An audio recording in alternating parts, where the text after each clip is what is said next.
1 Samuel, capítulo 16, diz assim: Disse o Senhor a Samuel: Até quando terás pena de Saul, havendo eu rejeitado, para que não reine sobre Israel?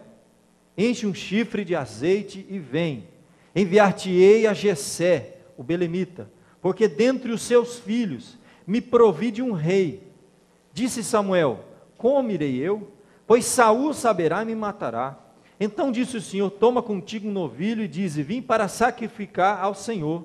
Convidarás Jessé para o sacrifício, e eu te mostrarei o que hás de fazer, e ungir-me-ás a quem eu te designar. Fez, pois, Samuel o que dissera o Senhor, e veio a Belém. Saíram-lhe ao encontro os anciãos da cidade, tremendo, e perguntaram: É de paz a tua vinda? Respondeu ele: É de paz. Vim sacrificar ao Senhor. Santificai-vos e vinde comigo ao sacrifício. Santificou ele a Jessé e os seus filhos e os convidou para o sacrifício. Sucedeu que, entrando eles, viu Eliabe e disse consigo: Certamente está perante o Senhor o seu ungido. Porém o Senhor disse a Samuel: Não atentes para a sua aparência, nem para a sua altura, porque eu rejeitei. Porque o Senhor não vê como vê o homem vê o exterior, porém o Senhor o coração. Então chamou Jessé a Abinadab e o fez passar diante de Samuel, o qual disse: Nem a este escolheu o Senhor. Então Jessé fez passar a Samar, porém Samuel disse: Tampouco a este escolheu o Senhor. Assim fez passar Jessé os seus 7 filhos diante de Samuel. Porém Samuel disse a Jessé: O Senhor não escolheu estes. Perguntou Samuel a Jessé: Acabaram-se os teus filhos? Ele respondeu: Ainda falta o mais moço, que está apacentando as ovelhas. Disse, pois, Samuel a Jessé: Manda chamá-lo, pois não nos assentaremos à mesa sem que ele venha. Então mandou chamá-lo e fê-lo entrar. Era ele ruivo, de belos olhos e boa aparência. Disse o Senhor: Levanta-te e unge-o, pois este é ele. Tomou Samuel o chifre do azeite e ungiu no meio de seus irmãos. E daquele dia em diante o Espírito do Senhor se apossou de Davi. Então Samuel se levantou e foi para Ramá. Muito bem, meus irmãos, nós vamos orar pedindo a bênção, a direção de Deus para a meditação dessa noite. Vamos fechar os nossos olhos, falar com o nosso Deus.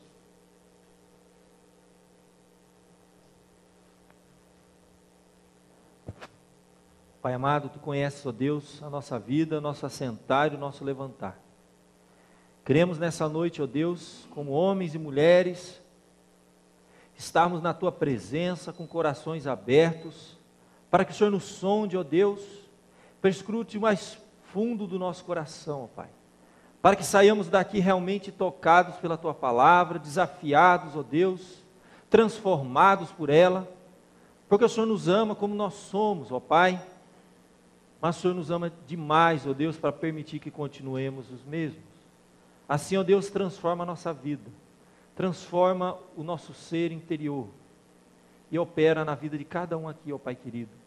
Abençoe a Tua palavra, meditação, reflexão, para que possamos crescer espiritualmente, compreender o Teu propósito para a nossa vida, o Teu chamado, aquilo que Tu queres de cada um de nós. E abençoa assim o Teu povo nessa noite. Teu nome seja glorificado, que a Tua palavra seja exaltada. É o que eu te peço, ó Pai, no nome de Jesus. Amém. Meus queridos, tem uma frase de Abraham Lincoln, muito interessante, que ele diz assim, que o caráter é como uma árvore, e a reputação como sua sombra. A sombra é o que nós pensamos dela, a árvore é a coisa real.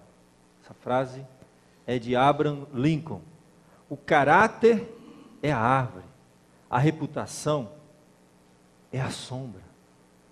E na nossa caminhada com Deus, Ele, lhes digo, não está preocupado com a nossa reputação, primeiramente, mas com o nosso caráter.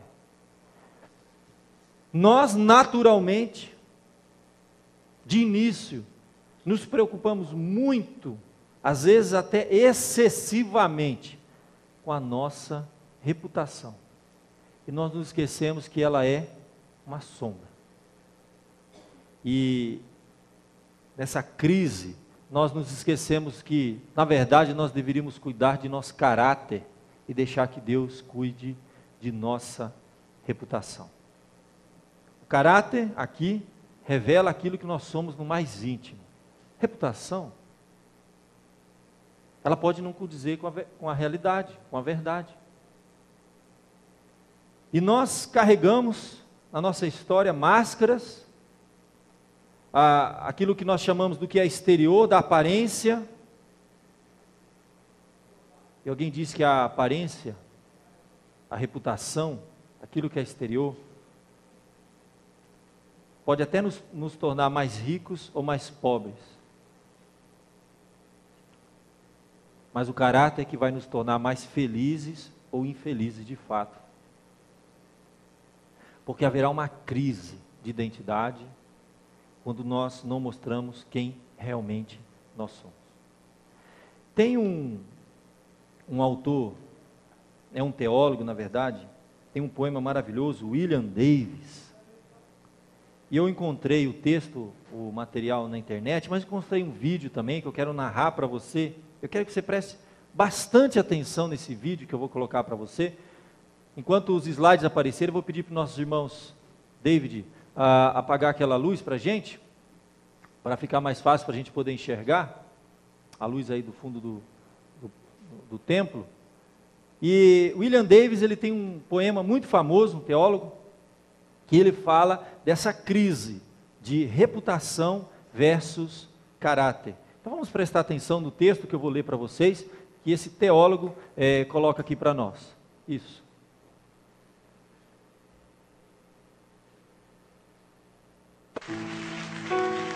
Texto de William Davis, caráter versus reputação. As circunstâncias nas quais você vive determinam a sua reputação. A verdade na qual você crê determina o seu caráter. Reputação é o que pensam ao seu respeito. Mas caráter é aquilo que você é. Reputação é a fotografia, enquanto que caráter é a face.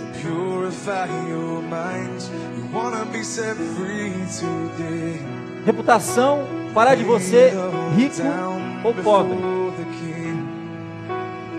mas caráter fará de você feliz ou infeliz. Reputação é o que os homens dizem ao seu respeito no dia do seu funeral, mas caráter é o que os anjos falam de você perante o trono de Deus. E eu gosto desse finalzinho, meus queridos, que reputação é que os homens vão dizer de nós, junto à nossa sepultura. Você quando vai em velório, todo morto é santo, né? Dificilmente alguém fala mal, fica com medo, né? Que aconteça alguma coisa, né?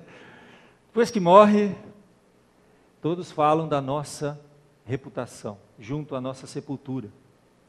Mas caráter é aquilo que os anjos dizem de nós diante do nosso Deus. Meus queridos, toda essa introdução nos prepara para tratarmos desse assunto que temos que reconhecer não é fácil. Aqui, em 1 Samuel capítulo 16, eu preciso tratar um pouquinho do contexto. Nós não vamos usar o texto como pretexto, né? Vamos tratar do contexto. O que acontece em 1 Samuel capítulo de número 16? O rei de então era o conhecido Saul. Saul tinha reputação, mas não tinha caráter. Deus veio procurando trabalhar na vida de Saul, mas ele era obstinado, ele não se submetia à palavra de Deus, ele não queria uma transformação do seu caráter. Então Deus irá tirá-lo do trono. Nós sabemos da história no capítulo de número 15, é um capítulo muito forte, em que aquele momento em que ele vai ter uma questão séria com Samuel. Haverá uma orientação da palavra de Deus, ele irá resistir essa orientação da palavra de Deus. Samuel chega até ele, fala assim: olha, você não fez o que Deus ordenou. E ele então tentava, por não ter um caráter, sempre arranjar desculpa para os seus problemas, para as suas falhas. Ele não encarava de frente quem ele realmente era, e não deixava com isso Deus trabalhar em sua vida. Ele dizia então para Samuel, mentindo na verdade: pelo contrário, eu dei ouvidos à voz do Senhor, e segui o caminho pelo qual o Senhor me enviou, e trouxe a Agag, rei de Amaleque, e os amalequitas, e ele era alguém que sempre dava um jeito de enrolar, de fazer, de acontecer, mas ele não tratava realmente do problema. Naquele momento, a situação foi ficando quente, aquele momento em que Deus vai falar, Samuel vai falar para Saul dizendo: tem porventura o Senhor tanto prazer em holocaustos e sacrifícios, quanto em que se obedeça a sua palavra? Eis que obedecer é melhor que o sacrificar, e o atender melhor do que a gordura de carneiros. Ele estava muito preocupado com o ritual, ele estava preocupado com a aparência, com a reputação, e não com o interior, com o coração, com o sacrificar a Deus interior, com um coração submisso e obediente à palavra de Deus, com aquilo que realmente toca no coração de Deus. E Samuel continua dizendo: porque a rebelião é como o pecado de feitiçaria, e a obstinação como a idolatria e o culto a ídolos do lar. Visto que rejeitaste a palavra do Senhor, ele também te rejeitou a ti, para que não sejas rei. Então, essa palavra rejeitar, ela vai ser usada como uma dobradiça, como dizem os teólogos, entre o capítulo 15 e o capítulo 16. A palavra rejeitar. Deus olhava para Saul e o rejeitava. Deus não se agradava de Saul, porque a Saul tinha uma boa reputação, mas não tinha caráter. Então, finalmente, Deus fala com Samuel e diz assim para ele: olha, agora você vai me obedecer e você vai fazer outra coisa. Ele não vai mais ser rei. Você observa que Samuel, na verdade, que foi quem primeiramente havia ungido Saul, Samuel havia tentado de tudo com Saul, mas não tinha jeito. E no verso 35 diz assim que depois que ele agrediu, foi rebelde com Samuel, o verso 35 diz que nunca mais viu Samuel a Saul até ao dia da sua morte. E no íntimo, no coração, Samuel tinha pena, diz o final do verso, porém tinha pena de Saul. E o Senhor havia se arrependido de haver constituído Saul como rei de Israel. Evidente que esse arrependimento não é como o arrependimento do homem, pois a Bíblia mesmo diz que Deus não é como o homem que se arrepende. Arrependimento aqui, meus queridos, é uma mudança de atitude. É a mesma palavra usada no hebraico, quando Deus, lá naquele contexto de Noé, ele chegou num ponto que a maldade do homem, sem limites, e a Bíblia diz que Deus arrependeu de ter feito o homem. E aí ele decreta o dilúvio. É quando Deus muda a sua atitude, em que Ele retira a sua mão de graça, de proteção, de bênção, e traz a mão de correção, de justiça. Arrependeu-se de tê-lo constituído rei. É mudança de atitude. É aqui, meus queridos, a mesma palavra no hebraico, usada no Salmo de número 90, quando o salmista Moisés, ele clama, depois de ter experimentado tempos difíceis, tempos duros, tempos de grande provação. Salmo 90 é o salmo mais antigo da Bíblia, a última oração, as últimas palavras de Moisés, quando ele diz: volta-te, Senhor, até quando?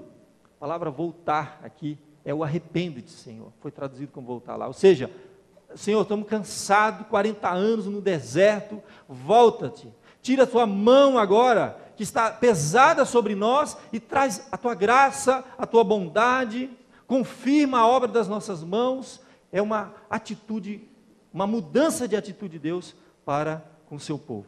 Então, na verdade, o que nós temos aqui é uma mudança de atitude. Deus não muda na sua essência, no seu caráter. Os atributos imutáveis de Deus, mas Ele muda a sua maneira de agir muitas vezes. A sua maneira de se revelar foi muitas vezes, Hebreus capítulo 1, verso de número 1, tendo Deus outrora falado muitas vezes, de muitas maneiras, nossos pais pelos profetas, nos últimos dias nos falou pelo Filho que é Jesus. Então Deus pode mudar a sua maneira. Há tempos difíceis que Deus permite para o nosso crescimento, são provações, e nós clamamos, volta-te Senhor, até quando? Arrepende-te Senhor. E Ele muda. Ele traz tempos de bonança, Ele traz tempos de paz. É nesse sentido que Deus muda. São tempos muitas vezes, é tempo de provação, de deserto na nossa vida, mas muitas vezes Deus traz tempo de refrigério, de paz, de bonança. Graças a Deus então que Deus muda, nesse sentido. E quantos de nós, muitas vezes não clamamos, Senhor, muda a tua mão, eu quero ver a tua face, a tua bondade, a tua graça, a tua misericórdia. Mas naquele dia, houve uma mudança no sentido contrário. A pior coisa que pode acontecer é Deus nos entregar a nós mesmos. É o que aconteceu lá na carta de Paulo aos Romanos, quando ele diz que Deus os entregou à sua própria vontade. Saul era um homem entregue à sua própria vontade. Ele não tinha mais nada que o controlava, mais nada que conduzia a sua vida. Naquele momento, Deus mudou. E aí então no capítulo 16, como nós lemos, parece até mesmo que Deus repreende a Samuel, dizendo, até quando terás pena de Saul? Porque eu já o rejeitei. Parece que Samuel estava aqui com o seu coração apertado, porque ele sabia o que iria acontecer dali para frente. Mas aí ele é chamado para uma nova fase, uma nova etapa na sua vida. Você vai agora ungir um novo rei, você vai ser usado por um novo momento, é o novo de Deus na vida de Samuel. Ele não tinha mais que correr atrás de Saul, ele tinha que cuidar de uma nova família, a família de Jessé, o belemita. E Deus ordena, enche um chifre de azeite e vem, enviar-te-ei a Jessé, o belemita. E aqui, meus irmãos, acontece então aquilo que é tão conhecido por nós, quando Davi é ungido rei por Samuel. Eu quero tratar só de duas coisas com vocês, baseado nesse texto, tá? Não quero me alongar muito.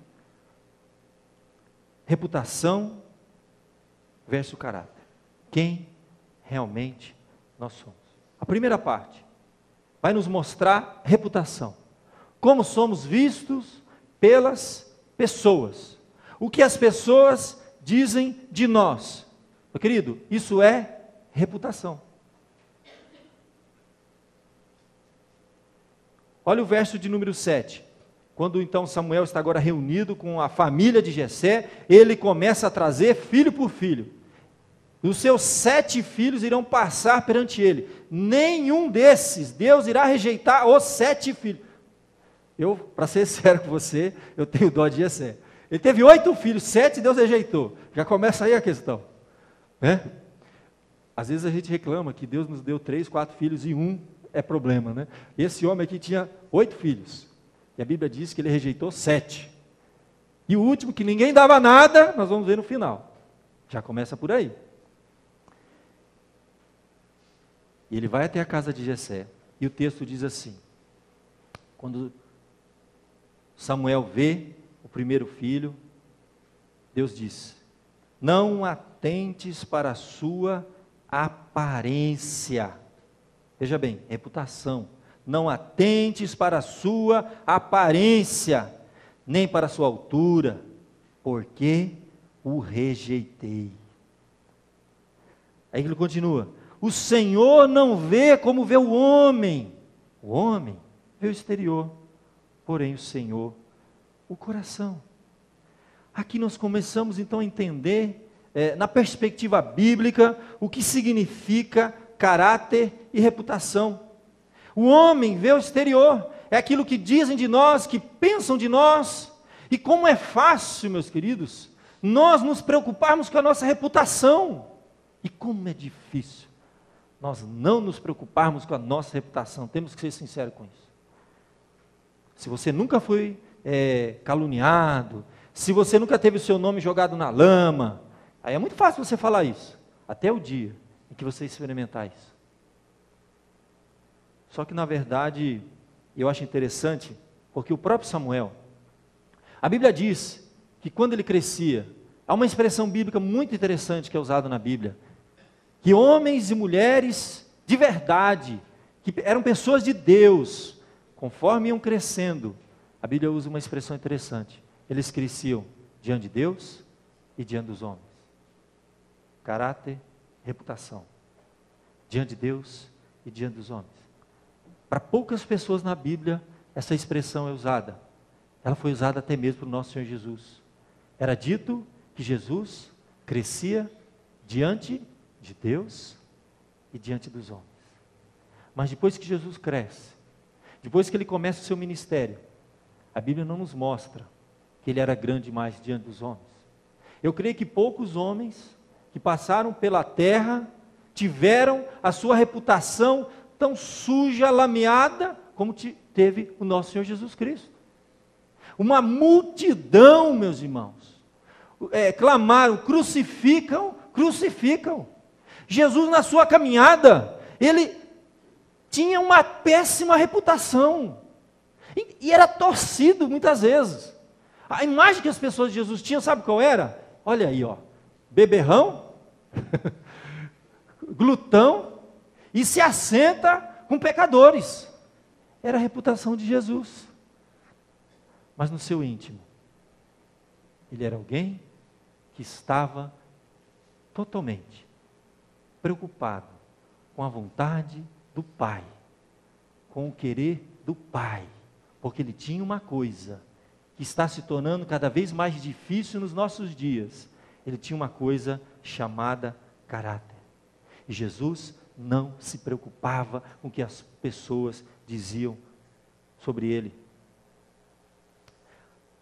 Posso até corrigir um pouquinho. Teve uma vez que ele chamou os discípulos e perguntou assim para Pedro: quem dizem que eu sou? Você lembra? Ele se preocupava com o que as pessoas diziam. Mas em que sentido? Cada um dizia uma coisa, não sabia nem quem ele era. Mas ele chega no ponto: e para você, Pedro? Quem eu sou para você? Nesse sentido, sim, Jesus se preocupa muito quem ele é para as pessoas. Fora isso, em nenhum momento a gente vê Jesus preocupado o que vão dizer. Nunca. Tem uma frase interessante, dentre essas muitas que eu tenho pesquisado sobre essa questão.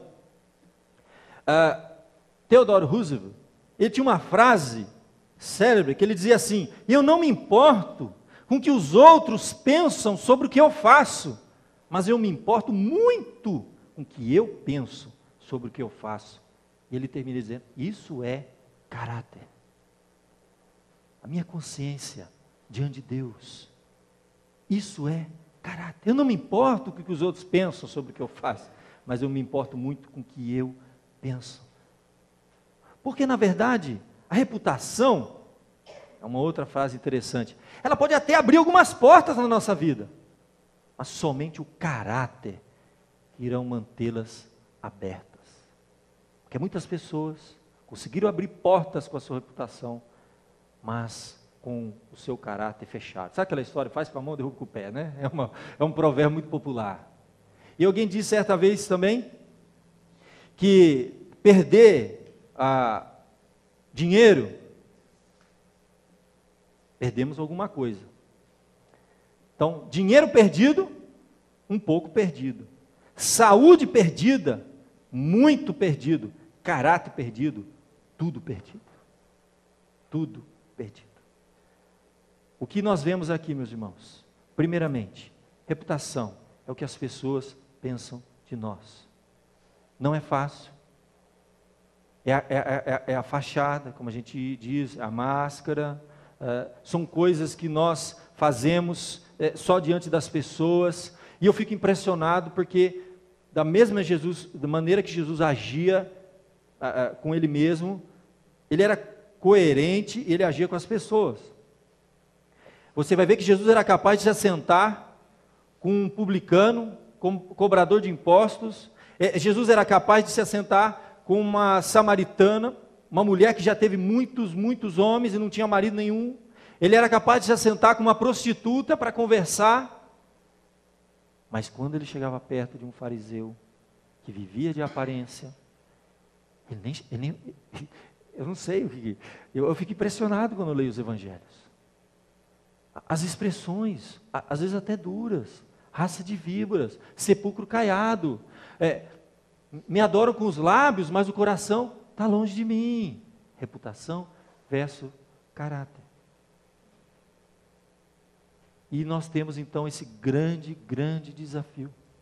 Jesus ele chega a falar sobre o jejum, quando nós jejuamos, os homens, não tem que ver. Parece que, meus irmãos, é uma coisa importante para Deus. Era importante para Jesus esse ponto, esse assunto. E às vezes nós não levamos a sério. Quando ele fala da oração, ele fala assim, quando você for orar, um pouquinho antes da oração do Pai Nosso, ele dá algumas orientações interessantes. Não faça como os hipócritas, que gostam de orar em pé nas praças. Interessante que as palavrinhas gregas ali são reveladoras, né? A palavra hipócrita no grego significa literalmente intérprete.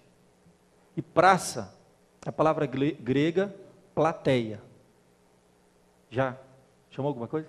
Porque os teatros começaram nas praças no passado. Então, havia os intérpretes que interpretavam alguma coisa diante da plateia, na plateia, que era a praça. E Jesus diz assim, quando orar, não faça isso. Sabe por quê? Porque eles já receberam a sua recompensa, o que eles queriam, glória humana, já receberam.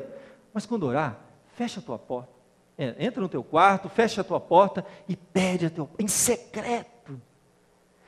Gente, não é fácil. Eu me lembro que logo que eu conheci o Evangelho, foi uma coisa que Deus precisou trabalhar muito, ainda está trabalhando, né? Eu tenho que colocar uma placa bem grande atrás do gabinete pastoral, assim, tenha paciência comigo, pois o Senhor ainda não terminou a sua obra, tá? E tem um versículo que diz assim, que Ele há de completar toda boa obra, que Ele começou em nós. Então, fique tranquilo. Mas eu me lembro que era uma coisa assim, muito séria, muito profunda, que Deus precisava trabalhar muito na minha vida. Quando eu conheci o Evangelho, toda a minha preocupação era a reputação. E eu não tinha nenhuma, por isso que esse era o problema, entendeu? Eu não tinha isso aí, entendeu? Então, reputação. Eu vim para a igreja, eu me lembro, nunca me esqueço, que ninguém acreditava em mim, que eu era convertido de verdade. Ele vai dar um golpe a alguém, ele vai para o hotel, ele que é menina, ele está fazendo alguma coisa. A minha reputação, eu não tinha, era a pior que tinha possível, né? Demorou para acreditar em mim. Era tanta fofoca que eu via a meu respeito. E era uma coisa terrível. E eu preocupado com a reputação. E eu sei que Deus foi trabalhando de uma tal maneira, que chegou um ponto, que graças a Deus eu pude olhar e falar assim, não é mais isso que eu quero. Deus tem que trabalhar lá dentro, de dentro para fora. Comecei a compreender aquelas passagens maravilhosas de Romanos. Não vos conformeis com este século, mas transformai-vos pela renovação da vossa mente, de dentro para fora. Reputação é o que eles pensam, o que as pessoas dizem. Mas agora, o que é caráter? É quando, depois de todo aquele processo complexo, é o que Deus realmente vê em nós, como somos vistos por Deus. 7 filhos. Nossa, não sobrou nada. Ainda bem que tinha um lá, né? Um ruivo. Devia ser uma pessoa que você olhar assim, é tudo, até bonitinho, mas rei não dá. Verso 12 diz assim, então mandou chamá-lo e fê-lo entrar. Ele era ruivo, de belos olhos, boa aparência. Esse boa aparência é muito sutil aqui. Se você observar bem, a preocupação, um rei era alguém que liderava exércitos. tá? O rei não tinha que ser alguém bonitinho, não era um popstar da TV Globo, não. Tinha que ser alguém forte, alguém preparado para liderar uma nação, para puxar da espada e enfrentar os inimigos. Era alguém que tinha que transmitir segurança. Nesse sentido, esse de boa aparência aqui, ele era bonitinho, sabe? Mas não tinha nada para ser um rei naquela época. Se fosse nos dias de hoje, ele até ia ser um popstar, né? Um ídolo da nossa geração. Mas para a época, o pai nem mandou buscar. Você tem mais algum filho, Gessé? Não sobrou nada, não. Foi mais ou menos isso que Samuel disse. Aí falou, olha, tem um pequenininho lá, ruivo, belos olhos, aparência delicada até. E o Senhor diz, levanta e unge, pois este é ele.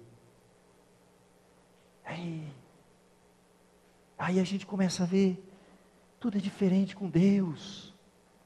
Não tem nada a ver com o que a gente vive aí fora, do que é tão, não tem nada a ver. Tudo é diferente com Deus. O homem, o coração, segundo o coração de Deus, são as expressões usadas para Davi. Agora, um homem de caráter, não é um homem falível. Se você estudar um pouquinho a vida de Davi, você vai ver umas coisas sérias, umas coisas graves até. Um verdadeiro ser humano, pecador, imperfeito, mas são nos detalhes que a gente vê realmente o caráter.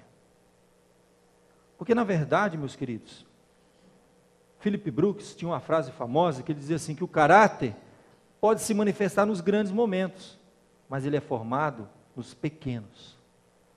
São pequenos detalhes no coração de um homem, de uma mulher, que moldam, transformam e determinam o nosso caráter. São pequenos detalhes em nossa vida. E ali, meus queridos, Deus vinha trabalhando nos pequenos detalhes da vida de Davi. Quando ele cai, porque um homem de caráter cai também, mas ele se levanta. Um homem de reputação cai e nunca mais se levanta.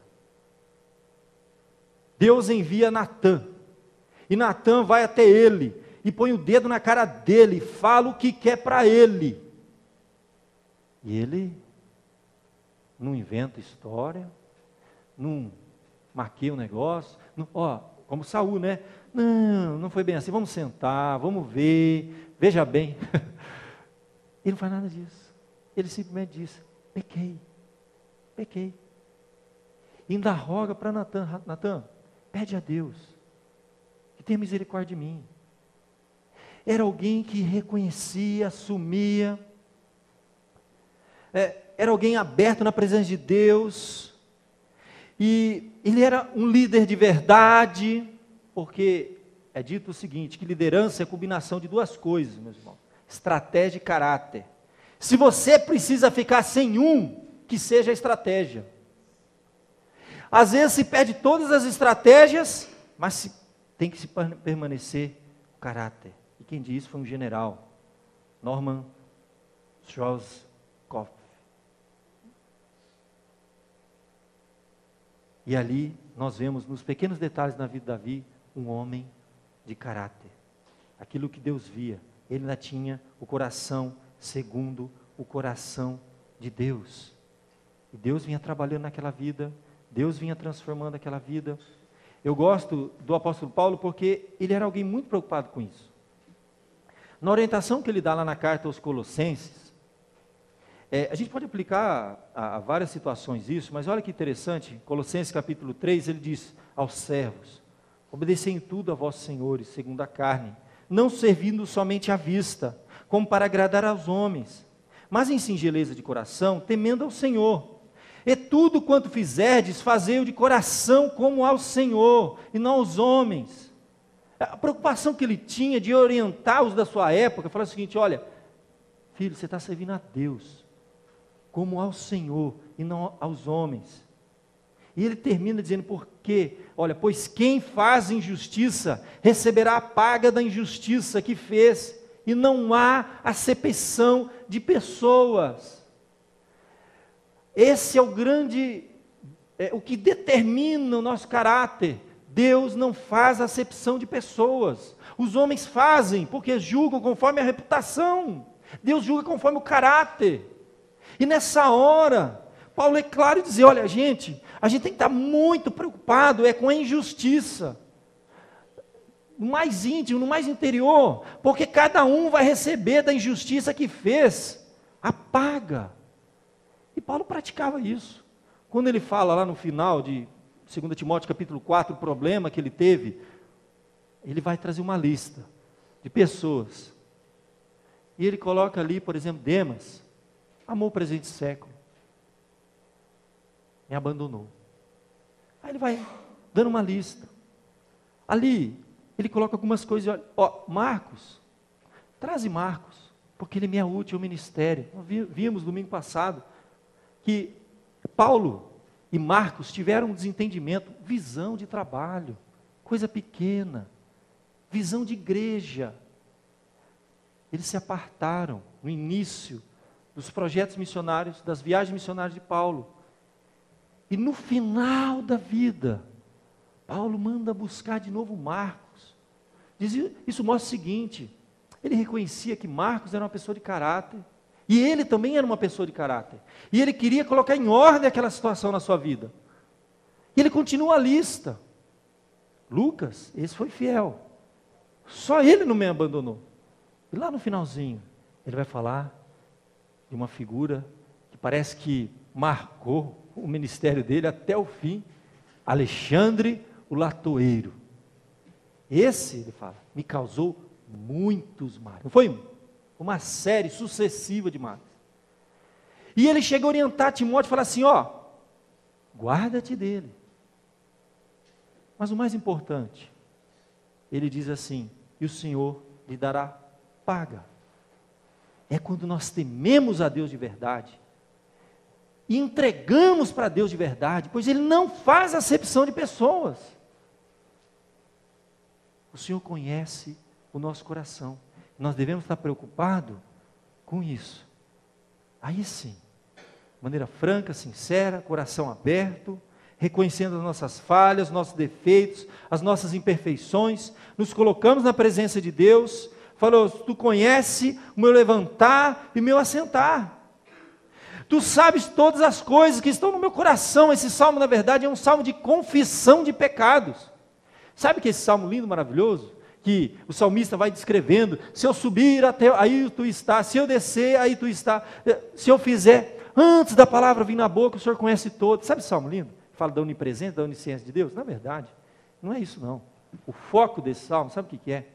Davi sabia que não tinha como esconder nada de Deus. Onde ele fosse, antes da palavra vir à boca, Deus já conhecia toda. Então ele chega no fim, ele sabia que ele tinha um problema que ele carregava, era a questão do ódio. E ele diz assim, meu ódio é completo, consumado. E ele termina, e ele confirma, ele afirma assim, tu sabes, né? Com o ódio que eu tenho odiado, aquilo que ele carregava na sua vida. E ele depois encerra, Senhor, sonda o meu coração, vê se há em mim algum caminho mau, e guia-me pelo caminho eterno. É um salmo de confissão, de alguém que, segundo nós estamos vendo na Bíblia, tem caráter, que sabe que Deus conhece o seu coração, não tem como esconder nada de Deus, e ele vai, antes do transbordar das muitas águas, correndo se acertar com quem? Com quem vai determinar a sorte da sua vida, não com as pessoas. Reputação, tem hora que está lá em cima, tem hora que está lá embaixo, tem hora que nos elogiam, tem hora que nos criticam. Ser líder não é fácil. Se você tem uma posição estratégica, você sabe como é difícil.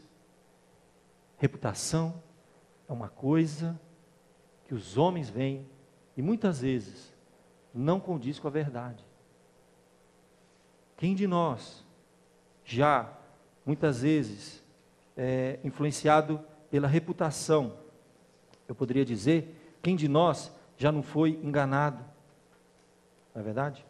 Quem de nós já, porque é bem possível que você já tenha se confundido com algo ou a respeito de alguém, porque você foi pela reputação. Reputação impressiona, é bem provável que você já tenha se deixado levar por algo que na verdade não era bem aquilo que parecia. A reputação pode esconder algo, é bem possível que você já tenha tido a surpresa de descobrir coisas embutidas, instaladas, que vieram à tona, as quais você não sabia que existia, porque nós estávamos olhando numa perspectiva horizontal, humana, pequena, mas caráter não. Caráter é saber que Deus vê. E nisso, meus queridos, eu posso dizer, se Deus vê, Ele vê todas as coisas.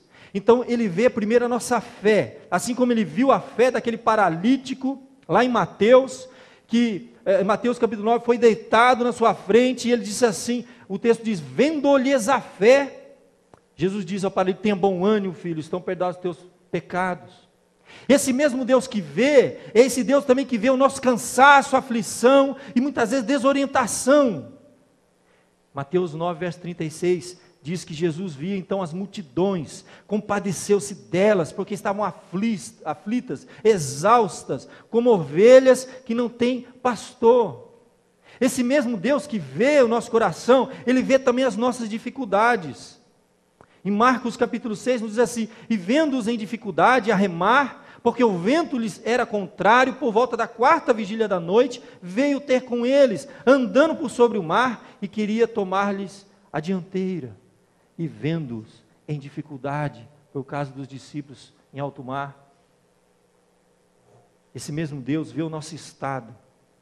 João 5,6 diz, Jesus, vendo-o deitado, e sabendo que estava assim há muito tempo, pergunta, queres ser curado? A um outro que estava enfermo, Ele vê todas as coisas.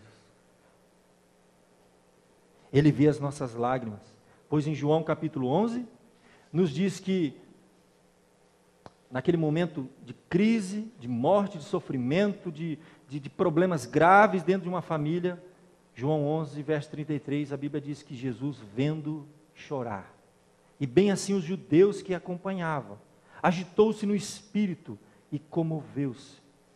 Esse mesmo Deus que vê o nosso caráter, Ele vê as nossas aflições, as injustiças que muitas vezes sofremos. E nós, se temos reputação, passa a mão num pedaço de alguma coisa e resolve do seu jeito. Se você tem caráter, você faz como Jesus fez. Entrega para aquele que julga retamente. Porque Ele não faz acepção. Ele não vê a aparência. E aí, meu querido, eu quero encerrar com você, só com essa última frase. Enquanto os irmãos vêm à frente, nós vamos orar. Devemos cuidar de nosso caráter. E Deus cuida da nossa reputação. Feche seus olhos. Coloque a sua vida na presença de Deus. Ele conhece o mais fundo do seu coração. Se tem alguma coisa que você quer corrigir, é hoje, nessa noite, nesse momento, nessa hora, que você pode colocar diante dele, falar, Senhor, Tu conheces o meu assentar e o meu levantar, Tu conheces o mais fundo do meu coração, eu quero essa noite tratar esse problema, e Ele vai te abençoar. Se você está experimentando uma aflição, lembra que Ele vê isso também, tudo que está no teu coração Ele vê. A nossa vida, ela está totalmente desnudada na presença de Deus. Isso pode nos trazer um desespero, quando nós reconhecemos quão pecadores nós somos, mas isso nos traz um conforto tremendo. Deus sabe de todas as coisas, Deus conhece a sua vida. Vamos falar com Deus?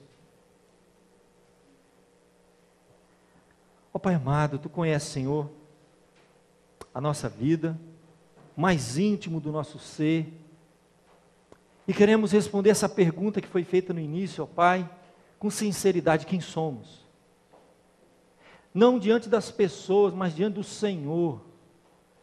Tu conheces, ó Pai, nós estamos como que desnudados na Tua presença essa noite, Tu conheces todas as nossas fraquezas, as nossas mazelas, das quais muitas vezes nos envergonhamos. Mas essa noite queremos confessá-las a Ti, ó Pai. Sabendo que como um Pai amoroso, o Senhor nos acolhe, o Senhor nos recebe como nós somos.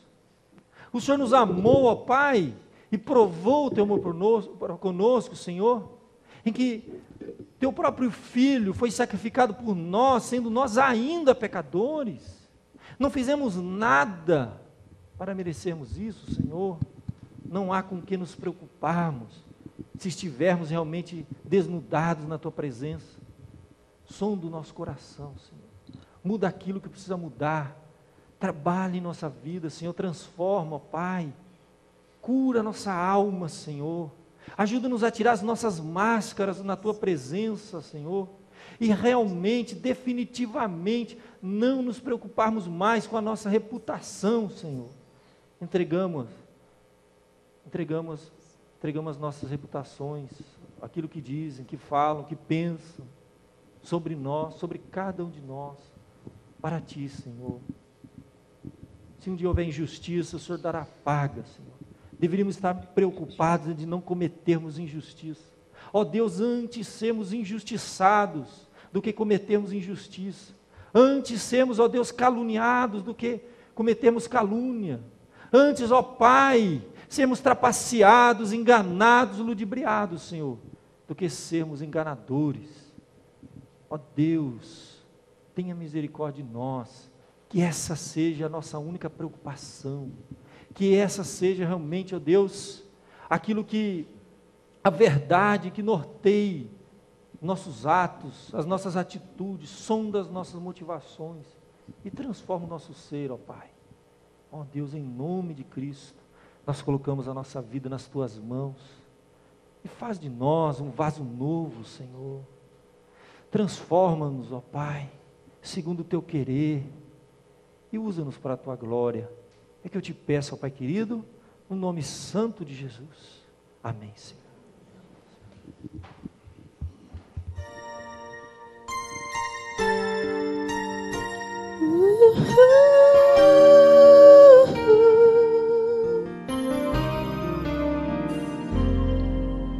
Santo Deus, grandioso Deus, quero mais Te conhecer. Eu estou aqui para Lhe pedir. Vem renovar a aliança que perdi quando me afastei de Ti. Deixei para trás todo o meu ego. Em Teu coro quero estar. Sei que outro Deus não há. Quero Tua confiança. Me dê, Senhor, Tua confiança. Quero renovar a nossa aliança. Sei que errei, mas eu quero acertar em Teu coração. Eu quero tocar. Santo Deus, grandioso Deus, quero ter intimidade a cada dia da minha vida.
ti, Senhor. Vem renovar a aliança. Vem, vem, Senhor. Eu preciso de ti a cada dia. Tu és santo, tu és santo. Eu te amo, Senhor. Te adoro, Senhor. Tu és santo, Rei.